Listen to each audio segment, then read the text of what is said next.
Are the San Francisco 49ers about to make a bold move that could reshape their roster? With the 11th overall pick on the line, speculation is heating up about potential trades and targets that could elevate this team to new heights. Imagine snagging a game-changing player who can dominate both on the defensive line and in coverage. This is the kind of decision that could define the 49ers' future. Stay tuned as we dive into the exciting possibilities for this franchise. Don't forget to hit that subscribe button and drop a like to keep up with all the latest 49ers news. As we stand on the brink of another NFL draft, the anticipation surrounding the San Francisco 49ers is palpable. This year they find themselves with the 11th overall pick.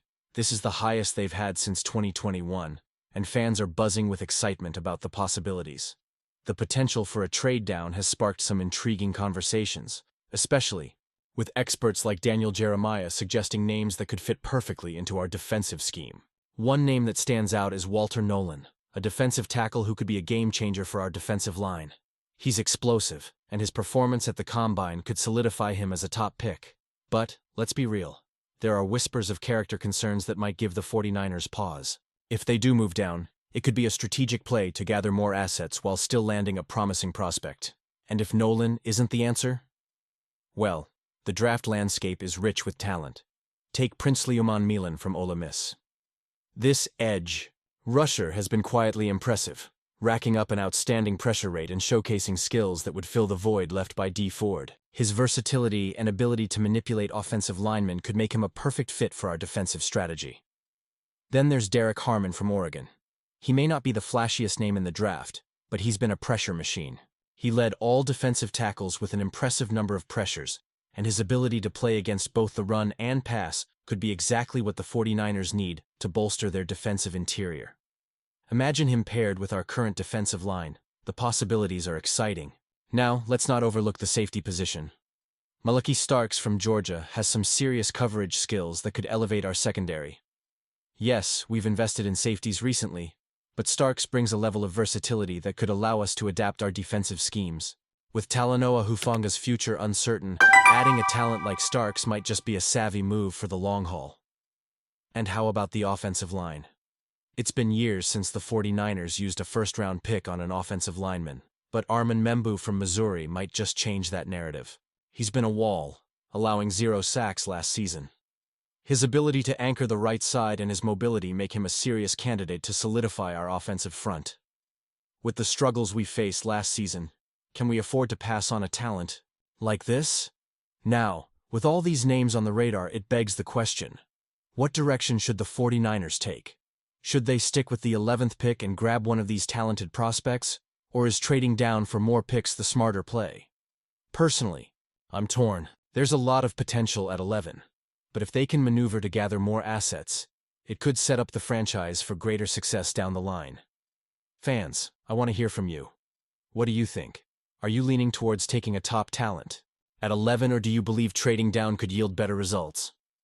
Let's get the conversation rolling in the comments below. Your insights are what make this community thrive, and I genuinely want to know your expectations for this draft. The San Francisco 49ers' aspirations of snagging Myles Garrett or Joey Bosa this offseason have hit a serious roadblock. And as a fan, it's hard not to feel a bit deflated.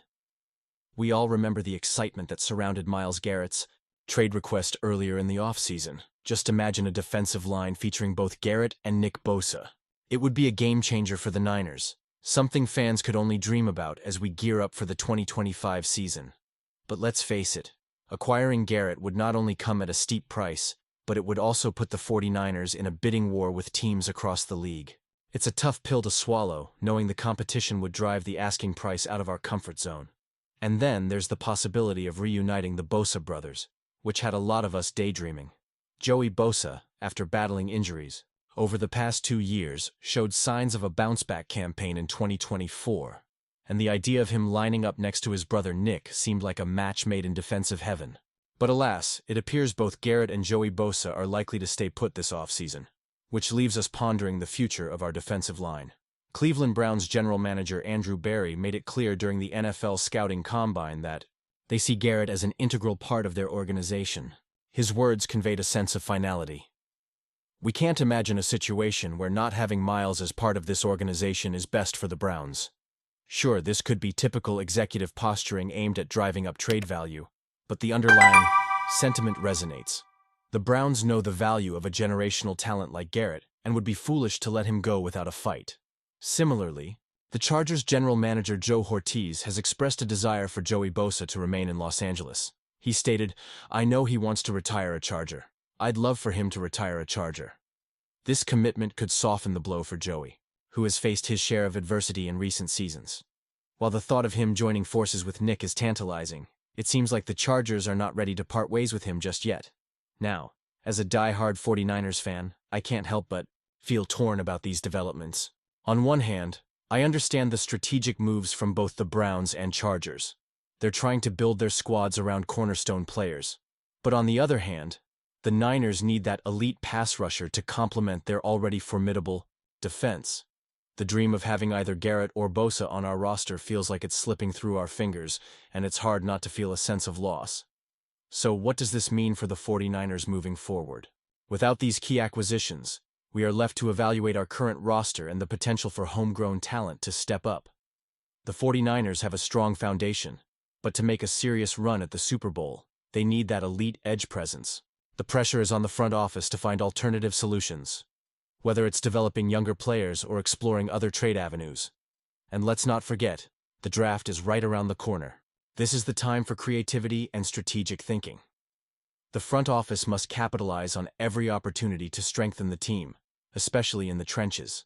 The stakes are high, and the 49ers cannot afford to sit idle while other teams bolster their rosters. Now I want to hear from you, fellow fans. Do you think this is the best path for the 49ers? Honestly, I'm torn. The allure of having either Garrett or Bosa in red and gold is undeniable. But I also recognize the importance of building a sustainable team.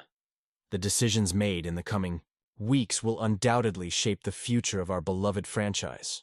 So what do you think? Are you optimistic about the 49ers' chances this offseason? Do you believe the front office will find a way to enhance our defensive line? I want to hear your thoughts down below in the comments. And don't forget to like, share, and subscribe to stay updated on all things 49ers. Hit that notification bell so you won't miss any of the latest news and analysis. Let's keep the conversation going. And as always, go Niners.